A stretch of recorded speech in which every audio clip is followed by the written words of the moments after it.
So talking about the games and the infrastructure that's being built between the Gold Coast, the Brisbane and also the Sunshine Coast, do we know, I know it's still early, but do we know where the games will be split up in terms of which games will be hosted? Well, it's an interesting concept. Predominantly over the years of the Olympics and the history of the Olympic movement, it's been one Olympic city and most of the events get held in that one location. Here we are, we're looking at more of a domestic Olympics for 2032 where we're stretching it out across the regions. We've got the Gold Coast, Brisbane and the Sunshine Coast as the predominant sites. Now, in our own backyard, the Australian Surf Lifesaving Championships, one of the biggest events, the Aussies, has now been encapsulating that same theory where we host on the Sunshine Coast just recently over Mooloolaba, Alexandra Headlands and Maroochydore beaches. So we had a regional event that was spread out. We didn't just have it in one location. And boy, did it work well. It was fantastic. People could move around freely, it wasn't crowded, it was a very, very safe environment. People got to see more of the region, and I assume the same thing will happen for a regional style Olympics where it's spread out across the other regions, where people will see more of Australia. The critical factor there is the transport network. How do we move these people around? It's paramount to having a successful Olympics. Especially because it is spread out, as you say, through 3 big areas. But you were saying it's not just 3 areas. No, it's a national event. It's an Australian event. So we'll find certain events like football, soccer, as it's known here, that will be held right across the country. It's interesting how this games will be regional. It's not been done before. But an interesting example in the Paris Games in 2024, surfing, for example, Paris is not known for its surf.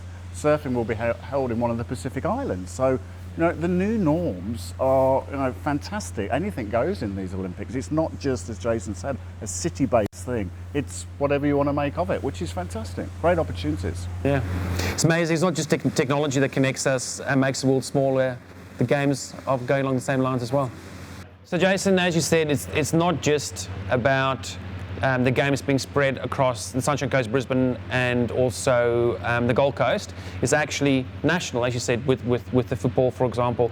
But Shaun, you also mentioned that it's not just about the sports that are being played, it's also about culture. And I think you also mentioned the other day that you went to a lunch where that was actually focused on even further. Yeah, look, the Games opportunity is about complete community engagement, every member of the community. And one of the opportunities, and it's an objective of the Australian Olympic Committee, is through the Games there can be First Nations reconciliation. By that we mean there is a great opportunity here for engagement with the Indigenous communities. And that can be through sport, a connection through sport, but associated with that there are health and education benefits that can help those communities, and I think there's a serious opportunity here for the Games to do that. Yeah, absolutely.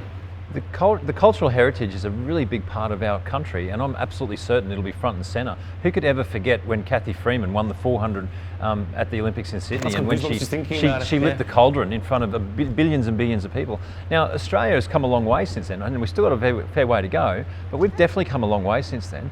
And I've got to tell you that having the ability to host some of the events on the Sunshine Coast and our cultural heritage is amazing. We've got those beautiful glasshouse mountains that are such a historical part of the Indigenous culture. And did you know that the suburbs around the Sunshine Coast, we're second to Darwin with the Indigenous naming of our suburbs. So our whole region of the Sunshine Coast is very ingrained in the Indigenous culture, and particularly with the names. So I think the embracing of the cultural heritage at these Olympics will be front and centre, no question. I remember I got to Australia from South Africa in 2000. It was just when the Games came on, and I was introduced to these 2 wonderful characters, Roy and HG, if you remember. Of course. So you guys have been on camera together today. Can we expect any sort of cameo appearances from you guys in the coming Olympics? You never know. Never say never. It's a great note to finish on. The Games is not just about sport. It's about the arts. It's about heritage. And there's so many more other things that come out of the Olympic Games than what we would all think about. Second point is that the Games, in terms of how we can benefit from them as a community, starts now. It starts within, as the panel said today, within the next year or two, as soon as we are told that we've actually been successfully awarded the Games, Shaun. So if you've liked what you've seen today and would like to have some more information, then feel free to check out the Populous website, along with your local council members' website as well, both of which would be referenced in the video subtext underneath this clip. I'd also like to say a special thank you to our host venue, Smoked Garage. If you're looking to host your next local event, wedding, or any kind of function, I definitely suggest you check out smokegarage.com.au. So that's the end of the show. Thank you for watching, and all the best until next time.